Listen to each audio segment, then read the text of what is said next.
ಏನೋ ಚಿಂತೆ ಮಾಡ್ತಿದ್ದೀರಿ. ನಿಮ್ಮ ಶಕ್ತಿಗಳೆಲ್ಲ ವಾಪಸ್ ಬಂದ ಮೇಲೂ ಇನ್ನೂ ಯಾವುದೋ ಚಿಂತೆ ಕಾಡ್ತಿದೆಯಲ್ಲ ನಿಮ್ಮನ್ನು, ಯಾಕೆ?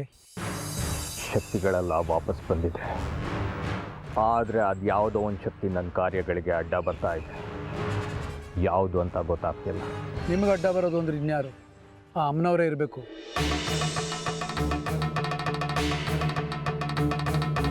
ಅವರು ಕೂಡ ಏನು ಮಾಡೋಕ್ಕಾಗಲ್ವಲ್ಲ ನೀವು ಪಡೆದಿರೋ ಶಕ್ತಿಗಳ ಮುಂದೆ.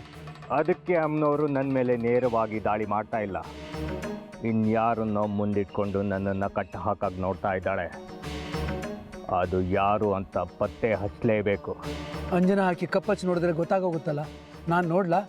ಅದೆಲ್ಲ ಮಾಡಾಯ್ತು, ಆದರೂ ಗೊತ್ತಾಗ್ತಿಲ್ಲ. ಇಲ್ಲೇ ಎಲ್ಲೋ ಇದ್ದಾರೆ, ಗೋಚರವಾಗ್ತಿದೆ, ಆದರೆ ಸ್ಪಷ್ಟವಾಗ್ತಿಲ್ಲ. ಅವರನ್ನ ಪತ್ತೆ ಹಚ್ಚಿ ಹೆಡೆಮುರಿ ಕಟ್ಟಿದ್ರೆ ನಾನು ನಿರಾತಂಕವಾಗಿ ನನ್ನ ಸಾಧನೆಗಳನ್ನು ಮಾಡ್ಕೊಳ್ಬೋದು. ಅದಕ್ಕೆ ಸ್ವಲ್ಪ ಊರು ಸುತ್ಕೊಂಡು ಬರ್ತೀನಿ, ಪತ್ತೆ ಹಚ್ತೀನಿ ಶತ್ರುವನ್ನು. ಹೀಗೆ ಹೋಗಬೇಡಿ. ಊರ್ನೆಲ್ಲ ಹುಡುಗಿ ಬಲಿ ಕೊಟ್ಟಿರೋ ಸುದ್ದಿ ಪೊಲೀಸ್ನವ್ರಿಗೆ ಈಗಾಗಲೇ ಮುಟ್ಟಿದೆ. ಪೊಲೀಸ್ನವ್ರು ಊರಿನಲ್ಲೆಲ್ಲ ಬಂದೋಬಸ್ತ್ ಮಾಡಿದ್ದಾರೆ. ಯಾರೋ ಮಾಟ ಮಂತ್ರ ಮಾಡೋರು ಊರೊಳಗೆ ಬಂದಿದ್ದಾರೆ ಅಂತ ಅನುಮಾನ ಇದೆ ಅವರಿಗೆ. ಇಂಥ ಸಮಯದಲ್ಲಿ ನೀವು ಸಿಕ್ಕಾಕೊಂಡ್ರೆ ಬಹಳ ಕಷ್ಟ ಆಗುತ್ತೆ. ಇದೆಲ್ಲ ನಿನ್ಗೆ ಹೇಗೆ ಗೊತ್ತಾಯಿತು? ಹುಡುಗಿ ಬಲಿಯಾದಾಗಿಂದ ನನಗೂ ಒಂಥರ ಹೆದರಿಕೆ ಶುರುವಾಗಿದೆ.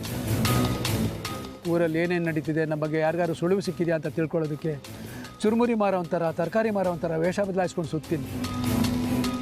ಮೊನ್ನೆ ಪೊಲೀಸ್ ಸ್ಟೇಷನ್ ಹತ್ರ ಹೋಗ್ತಿದ್ದೆ, ಪೊಲೀಸ್ನವ್ರು ಮಾತಾಡ್ಕೋತಿದ್ರು. ಆಗ ವಿಷಯ ಗೊತ್ತಾಯಿತು.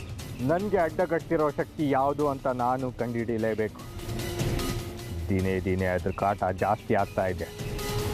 ಇದೆಲ್ಲ ಹೀಗೆ ಮುಂದುವರೆದ್ರೆ ನಾವು ಶ್ರೀಚಕ್ರ ಪಡೆಯೋದು ಕನಸಾಗೆ ಉಳಿಯುತ್ತೆ. ಇದಕ್ಕೆಲ್ಲ ಉಳಿದಿರೋದು ಒಂದೇ ದಾರಿ. ಏನು?